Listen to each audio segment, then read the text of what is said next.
Hi guys, हमारा जो mind है वो थ्री पार्ट्स में डिवाइड होता है, जिसे हम कहते हैं id, ego and super ego. और ये जो तीन कंपोनेंट्स होते हैं हमारे माइंड के, वही हमारी पर्सनालिटी क्रिएट करते हैं।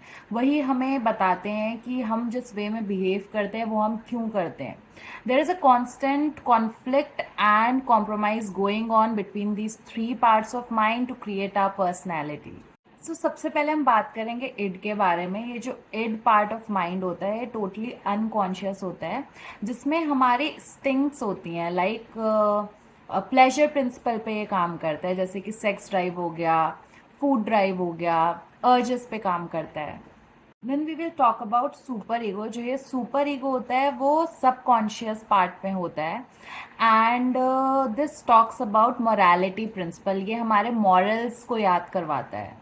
फिर जो होता है वो होता है ईगो, जो completely conscious part of mind से आता है, जहाँ पे हमारी लॉजिकल थिंकिंग और रैशनैलिटी काम करती है। तो this works upon rational principle. हम क्लियरली इसको अंडरस्टैंड करने के लिए एक एग्जाम्पल के थ्रू समझते हैं। लेट्स सपोज कि हमारा एग्ज़ाम होने वाला है और हमारे पास OMR शीट होती है जिसमें हम लोग फिल करते हैं आंसर्स।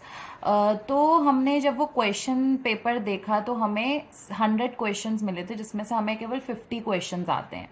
तो नाउ लेट्स सी कि हमारी पर्सनैलिटी कैसे वर्क करती है, हम कैसे बिहेव करते हैं, माइंड के साथ क्या कॉन्फ्लिक्ट और क्या कॉम्प्रोमाइज़ चलता है।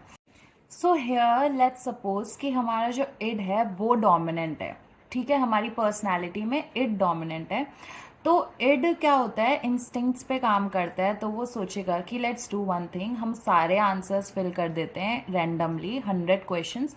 बिकॉज वो पहले से ये सोच चुका है कि हमें आधे से ज़्यादा क्वेश्चंस नहीं आते हैं, और चाहे हम कुछ भी कर लें हम पास नहीं हो पाएंगे। सो वो रैंडमली सारे फिल कर देगा।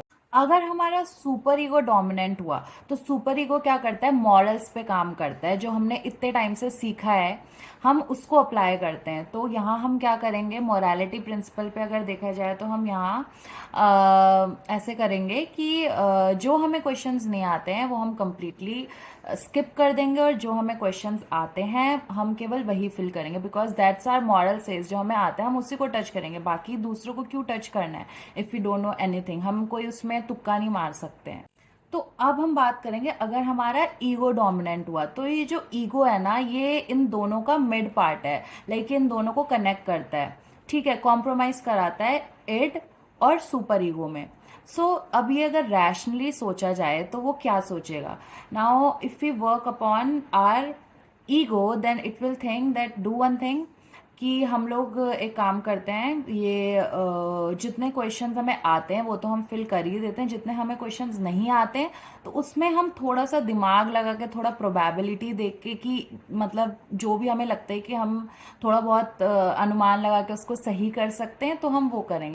नाउ इट शोज कि अगर हमारी इड डोमिनेंट है हमारे ऊपर, तो इसका मतलब ये है कि हमारी बहुत फ्री फ्लोइंग पर्सनालिटी, हम go with the flow type of person है, और हम लोग जो भी करते हैं वो बस अपने मन से करते हैं और कॉन्सिक्वेंसेस के बारे में इतना नहीं सोचते हैं। अगर हमारी सुपर ईगो डोमिनेंट है तो हम जो भी काम करते हैं वो हम सिर्फ और सिर्फ अपने मॉरल्स पे करते हैं, जो हमारे मॉम डैड हमें समझाते आए हैं, जो इतने टाइम से चलता आया है। और अगर हमारा ईगो हमारे ऊपर डोमिनेंट है तो इसका मतलब ये है कि हम बहुत ज़्यादा प्रैक्टिकल पर्सन है, एंड हम जो भी चीज़ करते हैं लॉजिकली सोच के करते हैं, प्रोज एंड कॉन्स देख के करते हैं। Now we are aware that why we behave the way we behave, और हमारी पर्सनैलिटी कौन सी थ्री स्ट्रक्चर्स से बनी है, एंड कौन सी स्ट्रक्चर जब हमारा डोमिनेंट होता है हमारे ऊपर तो हम किस तरह बिहेव करते हैं, किस तरह हम डिसीजंस लेते हैं।